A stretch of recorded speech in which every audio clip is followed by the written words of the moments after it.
ሰላም ጤና ይስጥልኝ እንደምናላችሁ የዩቲዩብ ቤተሰቦቼ ዛሬ እንግዲህ ላሳያችሁ የመጣሁት ይሄ እንደዚህ አይነት ቦርሳ እንዴት አድርገን መስራት እንደምንችል ነው።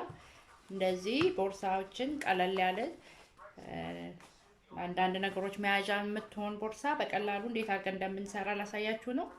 ያው እንደዚህም አነስ ያለ እንደዚህ እንዴት አድርገን መስራት እንደምንችል አሳያችኋለሁኝ። እንግዲህ አብራችሁኝ ቆዩ ተከታተሉኝ። በጣም ሲምፕል ነች፣ ቀላል ነች። ግን አንዳንድ ትንንሽ ነገሮችን ለመያዣ ነገር ትሆነናለች። በተጨማሪ በቆዳ መስራት ይቻላል፣ በጨርቅ መስራት ይቻላል፣ በክርም መስራት ይቻላል።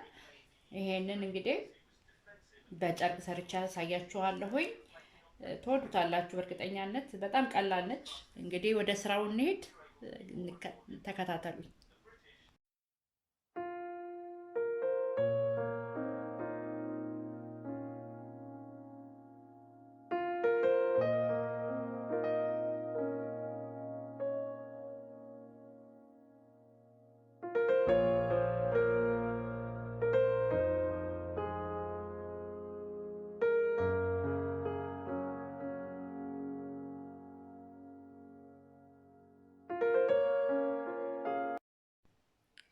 መጀመሪያ የምናዘጋጀው እንደዚህ ፓተርን እናዘጋጃለን።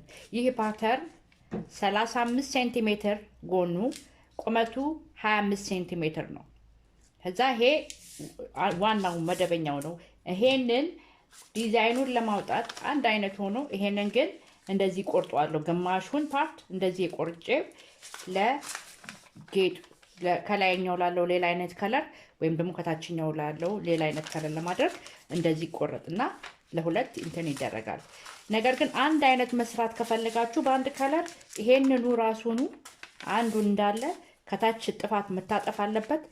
ለተለያየ ከለርም ለአንድ ከለርም መታጠፍ አለበት እና መጀመሪያ እንደዚህ ፓተርኑን እናዘጋጃለን።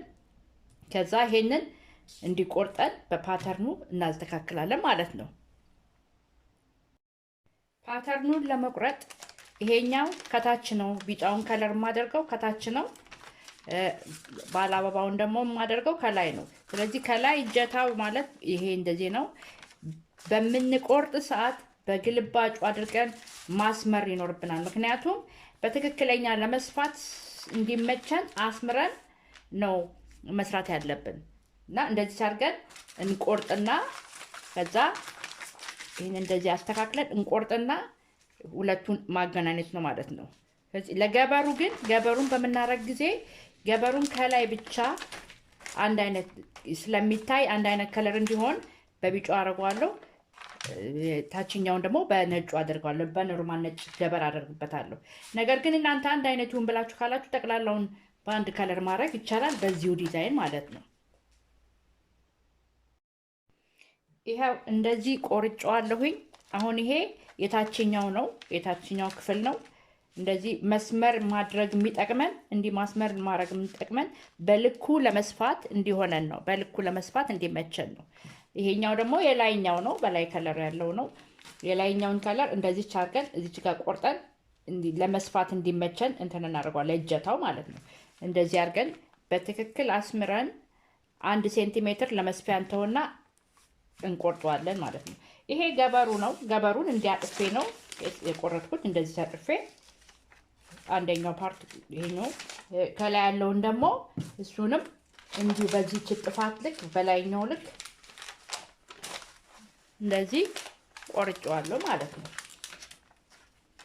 ስለዚህ ሁሉንም ቆራርጫለሁኝ። አሁን ወደ ስፌቱ ነው የምሄደው። ስፌቱን እያያዝኩኝ ደግሞ አሳያችኋለሁ ማለት ነው። መጀመሪያ ላይ የምሰፋው ይሄ የላይኛውን ከላይ ቆረጥኩትንና ከታች ያለውን እንደዚህ ገጥሜ እሰፋዋለሁ ማለት ነው። መጀመሪያ ይሄንን ሰፍቼ አገናኝቼ ከዛ በኋላ ወደ ሌላው እንሄዳለን ማለት ነው።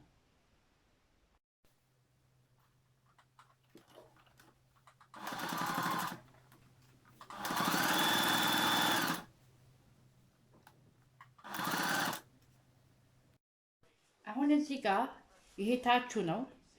የታቹ ይሄ የቦርሳው ቂጥ ነው። ስለዚህ ይሄና ይሄ እንደዚህ መገናኘት ስላለበት መጀመሪያ ይሄንን እንደዚህ ቀጥታ እንሰፋዋለን ከላይ ይሄን በሁለቱም በኩል ይሄንን ከሰፋን በኋላ ይሄ እንደዚህ በሁለቱም በኩል ቁመቱን ከሰፋን በኋላ ይሄንን እዚህ ጋር እንዲህ በማጠፍ ይሄንን አገናኘዋለሁ ማለት ነው። ከዚህ እስከዚህ እንደዚህ በሁለቱም በኩል እንሰፋዋለን ማለት ነው። ያው እንደዚህ እንሰፋዋለን። ያ የታችኛው ነው።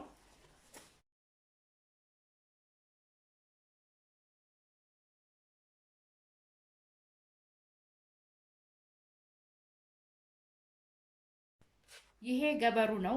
እንግዲህ ገበሩ ነው። ገበሩ ላይ ኪስ ማስገባት ከፈለጋችሁ ገበሩ ላይ መጀመሪያ ከመገጠሙ በፊት እንደዚህ ትንሽ ጨርቅ ቆርጦ አስተካክሎ ይሄ 16 በ10 ሴንቲሜትር ነው። እንደዚህ አስተካክሎ እዚህ ጋር ኪሱን መጀመሪያ ከሌሎቹ ጋር ከማገናኘታችን በፊት መምታት አለብን፣ መስፋት አለብን ማለት ነው። ገበሩ ላይ ኪሱን እንደዚህ እንመተዋለን ማለት ነው። ገበሩንም ልክ ያኛው ዋናውን እንደሰፋ ነው። ገበሩንም ይሄንን ሰፍተን ከዚህ እስከዚህ ሰፍተን አንድ ላይ ልክ እናያይዘዋለን፣ ልክ እንደ ዋናው ማለት ነው። እጀታውን እንደዚህ ከሰፋን በኋላ እንደዚህ እጀታውን ሁሉንም የዋናውንም የገበሩንም እንደዚህ እንሰፋውና ግሉ ካለ በግሉ መጀመሪያ ታረጉትና ከዛ መስፋት ወደዛም ቀጥታ አያይዞ መስፋት።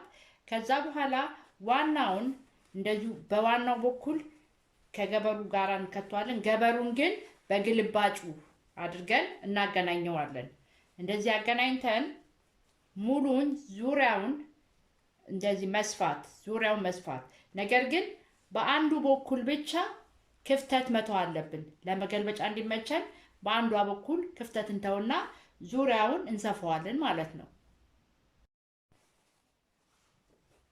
እንደዚህ ዙሪያውን በስፌት ከሰፋሁት በኋላ ይሄን ዙሪያውን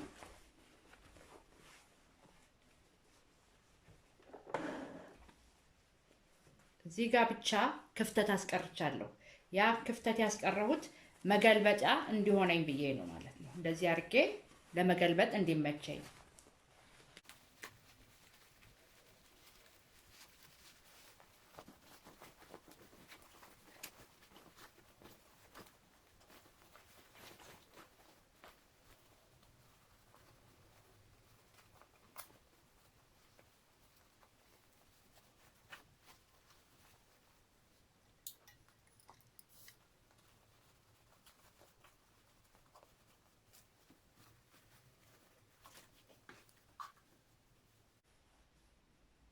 ይሄንን እንደዚህ አርጌ ከገለበጥኩት በኋላ ይሄ ክፍተት ስለሚኖረው ይሄኛውንና ይሄኛውን ዙሪያውን እንደዚህ በስፌት ይገጠማል ዙሪያውን እና ይሄ ደርዝ ክፍት የተውኩትም ስላለ ይሄኛውን እንደዚህ በማጠፍ እጅጋ አስገብቼ በማጠፍ አንደኛው ላይ ጠቅላላ ደርዝ እንደዚህ መታበታለሁ ማለት ነው። አሁን ይሄንን ባልና ሚስት ቁልፍ ለማስገባት በምልክት እንደዚህ ቻረግና በስፒል እስከ መጨረሻ ሁሉንም አንድ ላይ ወገዋለሁ። እንደዚህ እኩል እንዲሆንልኝ እንደዚህ እኩል አድርጌ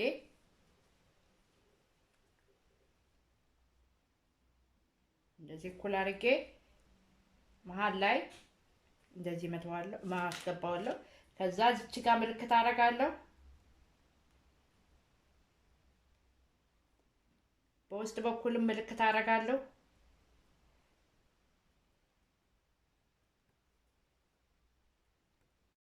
ከዛ ይሄንን ባልና ሚስቱን ባልየውን ይሄኛውን እንደዚህ ወደ ውስጥ እዚህ ጋር እንከተዋለን። ከዛ ሽቦ ያለውን ደግሞ በዚህኛው በኩል ይሄኛውን እንዲሁ ገልብጠን እዚህ ጋር እንከተዋለን። በምናረግበት ሰዓት ሽቦ ያለበት ከላይ ነው የሚሆነው፣ ባልና ሚስቱ ከዛ በኩል ነው የሚሆነው። ከዛ እንደዚህ በማድረግ መሃል ላይ ያሰመርንበት ላይ እንዲህ በማስገባት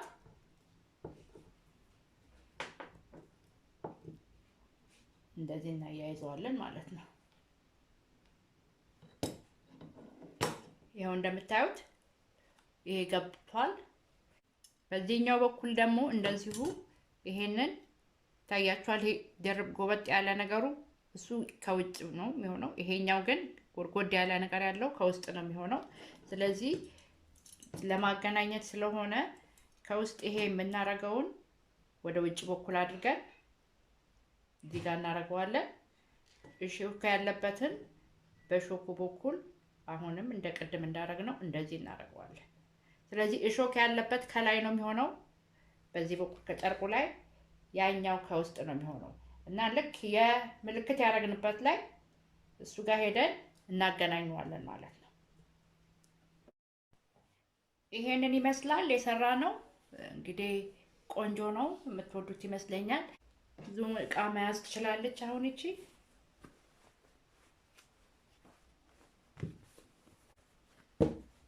ያው